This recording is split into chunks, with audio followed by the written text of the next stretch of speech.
Bem-vindos a este mergulho profundo. Hoje vamos olhar para os capítulos 7 a 9 da Carta aos Hebreus. Exato. Temos connosco uma análise exegética que também considera perspectivas pentecostais e a fonte foca-se muito em como esta carta, que provavelmente é anterior a 70 depois de Cristo, Não é?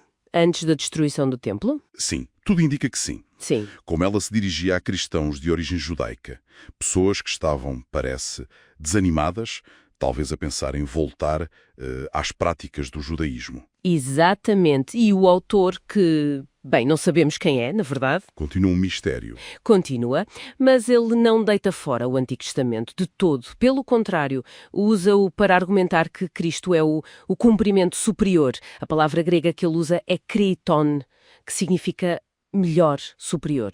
Ah, Creighton. Sim, Cristo é a realidade para a qual o sistema antigo apontava. E estes capítulos 7 a 9 são mesmo o núcleo do argumento.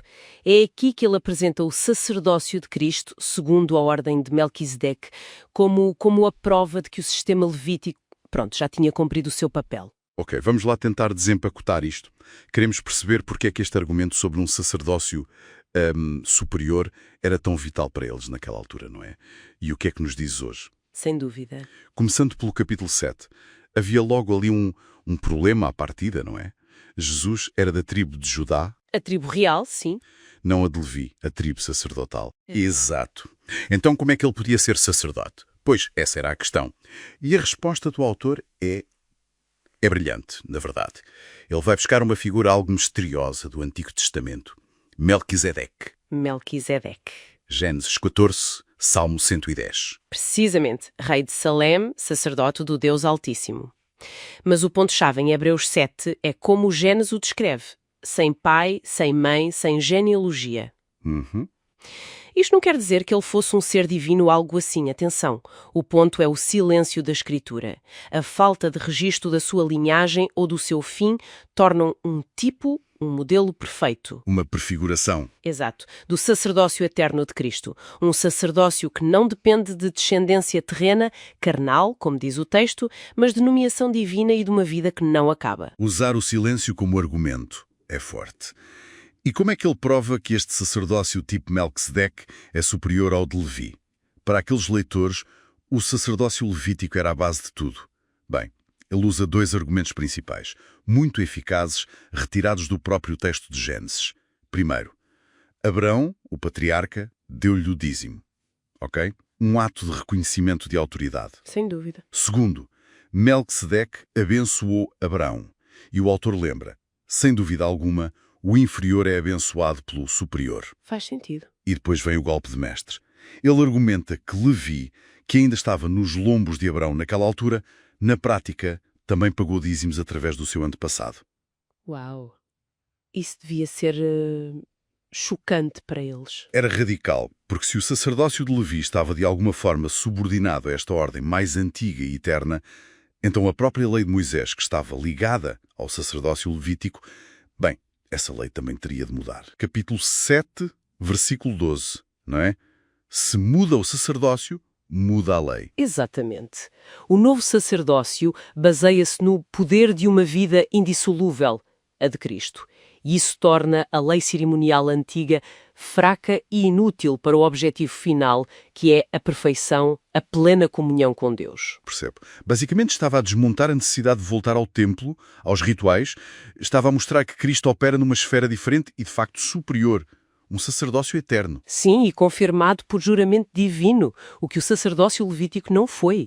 É permanente, porque Cristo ressuscitou, ele vive para sempre. Não está limitado pela morte, como os sacerdotes antigos. Exato. É exercido por um sacerdote perfeito, santo, inculpável, separado dos pecadores. E que ofereceu um sacrifício único e final. Ele próprio. Ofereceu-se a si mesmo uma vez por todas. Uma vez por todas. E a consequência prática disto é tremenda. Versículo 25. Pode salvar totalmente os que por ele se chegam a Deus, vivendo sempre para interceder por eles. Esta intercessão contínua é absolutamente central. Ok.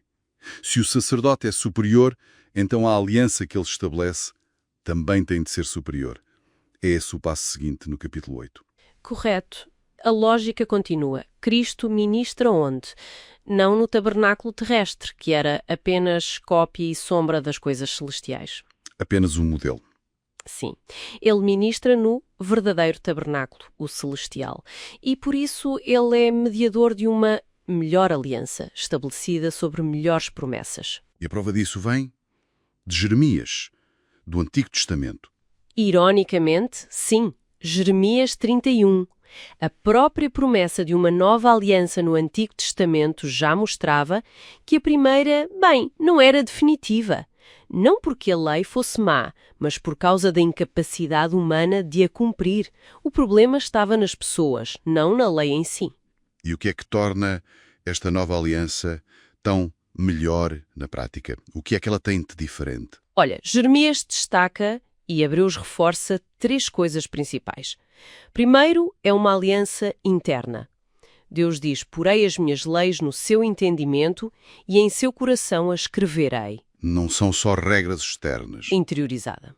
Exatamente. Segundo, é profundamente relacional. Todos me conhecerão, desde o menor deles até ao maior. Há uma intimidade nova com Deus. E terceiro, oferece perdão definitivo.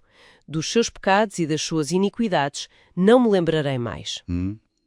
E a perspectiva pentecostal aqui vê o quê? A obra do Espírito Santo. Claramente, vê aqui o cumprimento da promessa do Espírito que regenera o coração, que escreve a lei por dentro e que capacita essa relação pessoal, essa obediência que vem de dentro, não de fora, como Ezequiel também profetizou. E eu chamar-lhe nova, Deus mesmo tornou a primeira velha. E o que se torna velho, diz o autor, está perto de desaparecer. Estava a preparar o caminho, o que nos leva diretos ao capítulo 9. Aliança nova, melhor. Precisa de um sacrifício diferente que a cele-se, certo? Precisamente. E o capítulo 9 faz um contraste muito vivo. Descreve primeiro a liturgia antiga, o tabernáculo terrestre, o santo dos santos, onde só o sumo sacerdote entrava uma vez por ano, e sempre com sangue de animais. Os rituais todos que eles conheciam tão bem. Sim. E o autor diz que tudo isso era símbolo, era uma parábola para o tempo presente. Aqueles sacrifícios podiam limpar ritualmente para a pessoa poder participar no culto, mas não conseguiam aperfeiçoar a consciência de quem adorava. Interessante. Limpava por fora, por assim dizer, mas a culpa, o sentimento de separação de Deus, isso continuava lá dentro. Exatamente.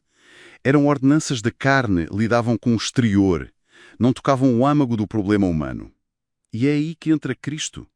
Ele entrou não no santuário terrestre, mas no celestial, e não com sangue de bodes ou novilhos, mas pelo seu próprio sangue. Uma diferença crucial. Fundamental. E com esse ato, ele obteve uma eterna redenção. O argumento culmina ali no versículo 14. Se o sangue de animais podia santificar para a pureza exterior, quanto mais o sangue de Cristo purificará a nossa consciência de obras mortas para servirmos ao Deus vivo. A purificação da consciência. Isso é revolucionário em relação ao sistema antigo. Totalmente resolve o problema interno. E este sacrifício foi, tal como o seu sacerdócio, uma só vez. Definitivo. Contrasta com a repetição anual do dia da expiação. O autor até faz uma analogia. Assim como as pessoas morrem uma vez, Cristo ofereceu-se uma vez para tirar os pecados. E agora? Agora esperamos a segunda vinda dele. Exato. Aparecerá a segunda vez, sem pecado, aos que o esperam para a salvação. Ok, então, se formos a resumir a mensagem destes 3 capítulos para aqueles crentes que estavam a vacilar, a ideia central é: não voltem atrás. Esqueçam isso. Em Cristo têm tudo e muito melhor. Um sacerdote eterno, uma aliança que funciona por dentro e um sacrifício que limpa mesmo a consciência, de uma vez por todas. A suficiência de Cristo é total. É mesmo isso. Remove qualquer justificação ou necessidade de voltar aos rituais antigos ou de tentar agradar a Deus por mérito próprio. E claro, A leitura pentecostal vai sublinhar muito a experiência real disto. Não é só doutrina, é a nova aliança vivida pelo poder do Espírito Santo. É o acesso direto a Deus, é a capacitação para um serviço que nasce da gratidão, não do medo ou da obrigação. Uhum. Há um equilíbrio interessante na carta, não é? A segurança total na obra de Cristo, mas também os avisos sobre a necessidade de perseverar na fé. Sem dúvida, a confiança não anula a responsabilidade de continuar a caminhar com Ele. Fica então talvez uma questão para pensarmos, para levarmos connosco.